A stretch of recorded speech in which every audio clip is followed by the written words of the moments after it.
Ismita, we'll start with you, and we want to understand that how your journey in cybersecurity started, what was the trigger, and how experience has been so far. Swati, first of all, if you just permit me 1 minute, I would like to do a small Man Ki Baat. So when the panel lineup came from Simruti and, Lieutenant Colonel Pooja Nautiyal, some bells rang in my mind. I quickly Googled and I was like, wow, thank you Simruti for, giving me an honor to, sit with a person who's already, gone up the Everest and all. So thank you. And then, Wing Commander, Swati, your name, and then Swati, all, digital champions, plus our defense warriors. So thank you so much, Velox Media, once again, for giving me the honor to be with these threesome awesome women. Now, coming back to your question on, journey of cybersecurity, I started my career somewhere in 1997, and cybersecurity was not a career at that point of time. I worked with the companies like TCS and Infosys, for about 12 years before I moved to BSNL.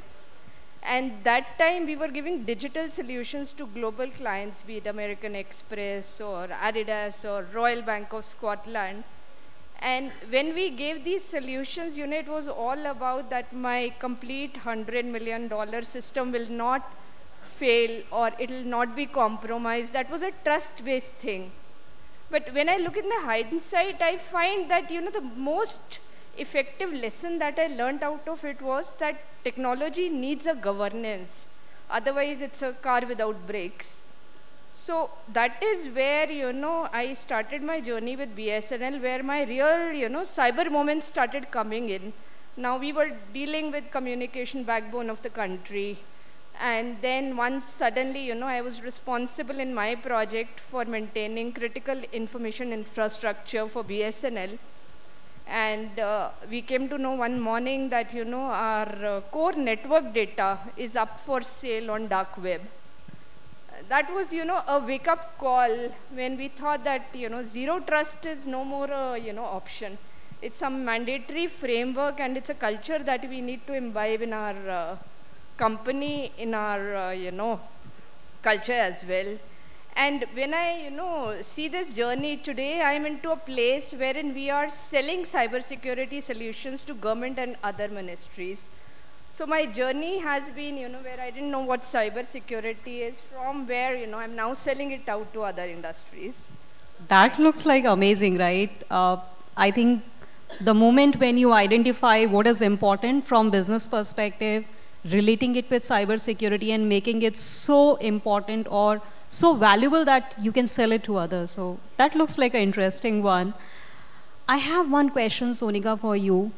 Coming from the background where it is still men dominated, and then coming to tech world where still women representation is slightly limited, what are the unique challenges that you see that women face in cybersecurity, or you feel like it has been old days a story and now I think we are good and we have fair representation?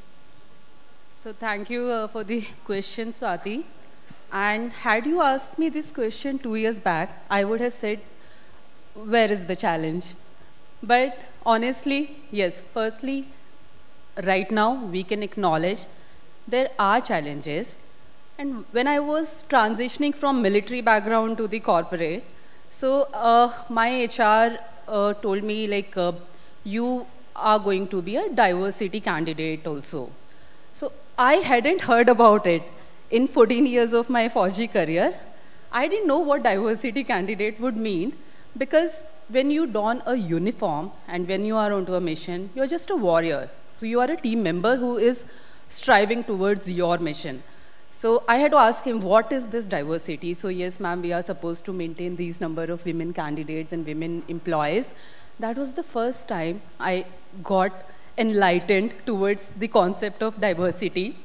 But having walked this path now, maybe approximately 2.5 years, I do acknowledge there are challenges. I was blessed and grateful that I did not have these kind of challenges in my previous and glorious organization. But here, let's acknowledge challenges are there. But like in spite of talking of all those challenges, I would just list out 2 challenges which are right now critical for any individual and female individual to get into the cybersecurity world. And the first one is the perception of cybersecurity as a domain. So we consider it at times too technical or too intense. But I want to put it right now here, the core values that as a cybersecurity professional we require is ethical thinking, threat assessment, resilience, communication, analytical mindset, which are in abundance with women. But the reason we are not leveraging it or not diving down deep into this core area is because we have the perception of taking it. Maybe it's very demanding. Yes, it is demanding, and what is not demanding in these times? But this is one perception. If we change our mindset towards it, that challenge can be overcome. The second challenge is lack of role models in this industry. So when I was growing up, I had a role model in my mind, like Kiran Bedi. I wanted to become like her. So in the first few pocket money savings, I went and got a book that that was written about her life. But right now, when I see across, as you said, the representation of women in the leadership positions in this domain, it's less than 20%. And overall, participation is 36% globally. So that is alarming. And when we do not have, women do not have role models to look up to, then it becomes a challenge because then they feel they are unaware of the possibilities and opportunities that this domain might hold. So these 2 Awesome. challenges. I think my next question is related. So we heard about challenges and I somehow agree on those areas. Like sometimes there is a perception that it is a pure tech domain and probably a female candidate may not meet that objective. Where it, like cybersecurity roles requires a lot of analytic, communication and other skills which can be very well covered by the diversity candidates as well. What are the ways that organization can address that challenge and involve more women workforce in their cybersecurity domains or divisions? Thank you, Swati, for the question. First of all, I would like to say thank you for inviting all of us to this forum. I'm Colonel Pooja Nautiyal, and I come from National Security Council Secretariat. So, my journey in the cyber security domain started, I think, just 5 years back. Before that, I was a pure telecom professional in the Indian Army, and from there I switched to NSCS, and there I started looking after the supply chain security in the telecom sector. So, coming on to your question, how organizations can help women candidates or professionals to come up in a big number. Before that, I would like to tell you the way my co-panelist has said that globally, if you see that the presence of women is just 26%. So 26% is a very less number, and if we compare this percentage to Indian people, Indian female professionals, it comes down to 11% only. So yes, it is alarming, and organizations can help in a big way. And before organization, it is the mindset which is required to be put into the minds of ladies, or I would say girls. It starts from the schools and colleges itself. The approach we take, the cybersecurity outreach programs which organization can introduce in the schools and colleges should include not only the technical part of it, but also, because cybersecurity is not just technical niche. It is much, much more than this. You can get into network security, information security, supply chain security, apart from your operational security. And nowadays, cyber law is again a very, very niche and good field in which many people can get into. Cyber diplomacy plays a very important role. So there are various opportunities for female candidates who don't want to get into the technical domain of it, but yes, want to get into the cybersecurity specific. So outreach programs are very important, and other than that, when organizations are approaching for selection of candidates for their organizations, then it should be inclusive. I would say that women should form part of the panel who's selecting the candidates, because of the unconscious, in order to avoid the unconscious bias which generally happens. The job descriptions which are there should talk about the skill set and the certifications, not about the experience in this particular field. So these are a few initiatives which can be taken at the entry level. Now when we talk about the middle level, when you have already put in some 11, 12 years of service in a particular organization, that is the time there is a requirement to retain this talent. And that is where you find that women are switching from a full-time job into a hybrid kind of a job. So organization can introduce a kind of hybrid work policies for women. They can introduce child care policies for ladies.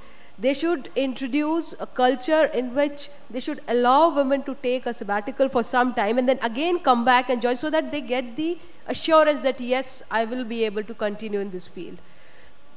So I feel, and yes, as my co-panelist has said, that role models are very important. If you have role models in this domain as well, then the juniors can always see and think that this particular position, this leadership role is attainable.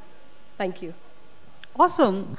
I feel that there is equal responsibility on the women's side as well, that they should be also take that challenge and help in transitioning from where we are.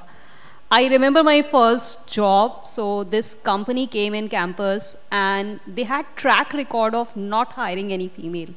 So a lot of my classmates, they decided not to sit in the interview. And I decided that I should give a try, no matter what happens, at least I'll get an interview experience. And I gave interview and finally got selected. And they decided not to publish the result on same day because they were not sure if they can hire a female candidate or not. So I said, you take time, and even if it takes time, if you want to do a follow-up discussion with me with the logistic aspect, I'm happy for that. I took that role, and they gave me a role of a desk-based job, while my other colleagues, they got a job where they had client-facing travel and everything. I pushed back on that, and I said, I have equal qualification, and why I have been assigned a job which is desk-based. And they realized that they had this unconscious bias that I cannot travel. So I think it's equal responsibility of the female side as well. They also need to push back, be ready for that transition and journey, and accept the challenge. And on the other side, I think we need someone who can trust, support, and ready to take that transition or journey to the next level. With that, I have very specific question, important to domain, not related with women in cybersecurity aspect. As you are taking care of supplier side of the security aspect, how important this particular element is in the entire chain of cybersecurity, especially in the telecom industry? And I'll take your input also, Smita, on that the supplier aspect, when it comes to telecom segment, how important that is, and what are the critical things that as an industry, organizations or entities are not looking at? Okay. So, it is not specific to women at all, right? Absolutely. Yeah. So, in the supply chain security, I would give example of telecom sector specific because I'm dealing with it. Prime Minister Modi ji introduced one scheme which was known as National Security Directive on Telecom Sector, which was basically to get the trusted products from trusted sources. So this scheme was launched and a few officials were selected, and this is how we mooted the complete regime, and it is now reached a stage there where it is now stable. So when we talk of cyber security, this is just one aspect of it. Supply chain security. In this, in India, what you will find is the testing and certification of telecom equipment is still a field in which we need to do a lot of work. The certification has not started yet. Yeah, we are making a respectable move towards it. The testing labs which are available in the country are very, very less. I keep on interacting with the vendors or the OEMs, I would say. They keep on telling me that, you know, for the testing of a particular product itself takes about 8 to 9 months. So how do we launch this product in the market, and how do we sell this product until unless it is tested and certified? So we have to do a lot of work. Security is a kind of ecosystem. So ecosystem, when I say a particular product would have a hardware BOM, a software BOM, then there are end devices, IoT has come up, M2M devices have come up. So we need to, you know, secure the complete ecosystem. So this complete ecosystem comprises of your core network, then you come to access network, then the edge network. So there's a lot of work which is required to be done in each and every sector. Yes, we have reached to a access network to a certain level, but yes, a lot of work is required to be done if we want to secure each and every device which we are holding on our hands. Yeah. Awesome. Isman, I have like related question, considering you are taking care of cybersecurity aspect in telecom segment. When we say telecom segment, it is matter of importance for national security. Cybersecurity, when we are talking from the governance perspective, including third party and first party, what are the critical parameters in your opinion that anyone has to focus on? Any top 3? Okay, Swati, basically if I talk about telecom and cyber security, the way cyber security, it's such a fast changing field, you know, as you know, Pooja was rightly pointing out, that now my attack surface with the, you know, IoT coming in, it has increased manifold, it has multiplied. Then I have, you know, AI coming as a defender plus AI coming as an attacker as well. So there are many aspects in this chain that we, you know, when we come to suppliers or when we tell, you know, other government sectors as to what are the key things, you know, that you need to take care of when you buy this. Because if, as Pooja rightly pointed out, I have a lot of certifications in place. They do come, you know, when the machines come, when the equipments come, with the network, access network or telecom network, it comes into picture. You have to take care that you are ready with the certifications. You have to do a lot of simulation exercises that we do in our network. Plus, there are a lot of, you know, times when we are now into Make in India products. And for those, we have certain certifications which they may not be meeting, but we go for a specific exercises for those Make in India products. So I would say it depends on a case to case, you know, if it's a very critical network case, you know, so I will have 10 number of points that I need to check. If it is something that, you know, it is for my internal use and I know the threat perception is low, then I'll have different use cases to work on it. So that is how we work in our field. Awesome. And with Sonika, I have 2 questions for you actually. So first one is, like you talked about the role models for females in cybersecurity domain. And you have taken a complete different path. I mean, I have seen like CISOs, directors, like senior leaders in the organization, like female people leading these positions.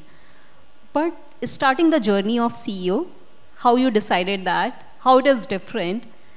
And second question is, if you have to give advice to your like next like set of people who are planning to join cybersecurity, especially AI coming into picture from the skill perspective, what that advice will be? So the answer to the second question would lead the preface to the first one. And if you ask me just one advice that I would be giving to any professional, and especially women in this field, is upskill. See, if we have to play on the front foot, it has to be based on competence, nothing else. So this is what I keep telling to the youngsters whenever I reach out to them in colleges or universities. When you upskill yourself, because technology is a field that requires consistent efforts from our side, and in the given geopolitical landscape also, when half of the population will not upskill, we will not be able to serve this national sovereignty ki jo resilience hai na, we will not be able to attain it. So it's not a question about equity or career development. It's a question of strategic decision for the national sovereignty. So upskill, competence is what I would advise them, and that is what has taken me towards this journey. And in my journey in the forces, I was looking after cyber security and looking after critical operations. So jo plan B wala kissa hai, which women have a very good control over it. What if plan A fails? We have to have resilience. So cyber security is no more security based nowadays. Attacks to nahi rok sakte, nahi rok paega koi bhi. But what businesses can do is make their systems resilient. Taki attack hoga, how fast you get up and recover your operations is what is required. And that is what was my passion, which brought me to this field. And having said that, I would also like to add in here that when we speak of resilience and when we speak of cybersecurity domain as such, it's very disheartening to know, like last year only the research said, 53% of the MSMEs of our country got attacked, cyber attack hua. 18% had to declare them bankrupt. And 23% had to face heavy losses. So when we have frameworks in place, when we have techniques to defend our networks, still if we do not do that, and then we expect anybody else to take care of the security and resilience part of it, that's not done. So to achieve this resilience, that is actually the mindset change that we require, and no better than, I do not foresee in my journey, women have a very great sense of having that, but way to it is upskilling. So I hope I have answered all the questions. Thank you so much. And I think I agree, sometimes we restrict our thinking. I'll take one example, few years back when someone used to ask okay, what is your aim or plan for next 5, 10 or so years? The answer was okay, leading cyber security of sub organization. I mean, that has been the constant thought that I used to have. Then I noticed someone from the industry, he was leading, he was one of the CISO for the largest bank in India. And then he decided to take a CEO role for one of the security product company in India. And that was okay, that's good. So CISOs can be also CEOs. So why not? Why we should just limit ourselves at the CISO level? We can think something beyond, and we can think about the roles which can be on the other side of the table as well. And that can be a good upskilling as well.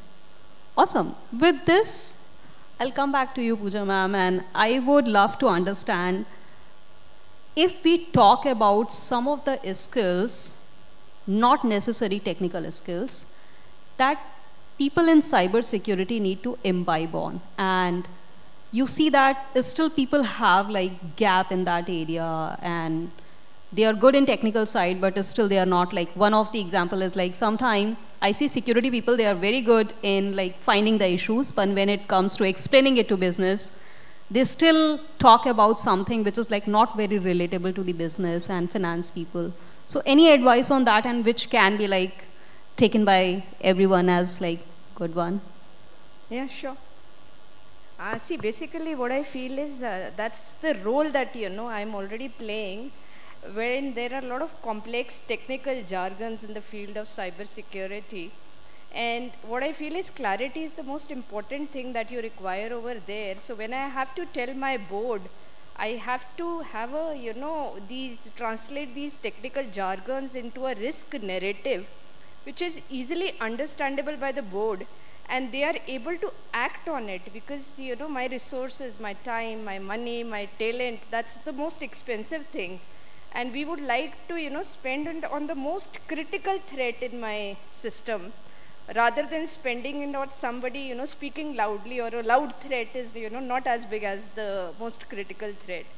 So that is where I feel that, you know, having a clarity, plus, as you know, she already said that we need to upskill every time. You know, that's the most important thing in cybersecurity, that your upskilling may happen through a formal training, or as I feel, you know, I love to speak to founders, innovators who are into this field, and a 30-minute chat with them, you know, tells me what are the mainly, you know, new AI-driven threats, or, you know, quantum cryptography, which is the safer method, you know, these days that's going on. So these methods do help out in remaining up to date in this field. That's my main. Awesome. Anything from your side, ma'am? Yeah, I would like to add on this. You know, I've recently submitted Mount Everest. So nowadays, you know, what I do, I give motivational talks to the cybersecurity professionals, you know, leadership, how we can relate, you know, mountaineering with the leadership qualities. So the basic qualities which any profession, be it cybersecurity or any other profession, never give up attitude. One should not give up on the, you know, on any kind of project which has been given to you, or any kind of work which has been allocated to you. Second thing is, you should be very, very persistent. So persistent means, if you know, at the entry level, sometimes what happens, I've acquired a particular skill, but when I am doing a particular job, I'm not liking it. I may like some other aspect of it. So switching from your normal course to another course, taking another course, is also very important to grow, because till the time you don't make your passion, the passion which you possess into profession, you will not be able to excel. So your passion towards your field should be there. You should be very, very persistent towards that. Yes, upscaling is very important. Keep abreast, keep relevant, otherwise you will perish. Thank you. Great. I'll just continue on a same line, and I'll take your input, and I think then we can like wind up this session. If you have to give 3 areas where someone should invest except AI, what those 3 areas will be? Like AI, everybody's like acknowledges, yes, we have to. But outside AI, what are the 3 skills that people can invest in, including security and non-security, or non-tech, tech, anything? Okay, so except AI, cyber law is a very upcoming field, because regulations and the fines that an organization or a business would have to undergo in case we are not compliant with the law is what right now, as you know, business owners, we should be worried about. So cyber law, which takes care of the governance, regulations and compliances. And secondly, dark web monitoring, because to save the brand reputation these days for the business, this is one more field that we should upskill and get into. And this is a field wherein hands-on experience, exposure is going to get you the desired results. So in this, third one is the training itself. So it's the combined responsibility of the government, academia and industry. Because in this field, all 3 are required to join hands and give a whole of a nation approach to the youngsters who want to you know, excel in this field. So training, cyber training. Awesome. And with this, I think we can wind up this session. Thank you for joining this and sharing such a great insight. I wanted to make sure that when we are talking to women, we are not just talking about like women in cybersecurity aspect, but we can talk about their skills, their domain expertise. So thank you for sharing those insights and like sharing your personal experiences and making it more meaningful for the entire audience. Thank you so much. Thank you so much. Thank you so much.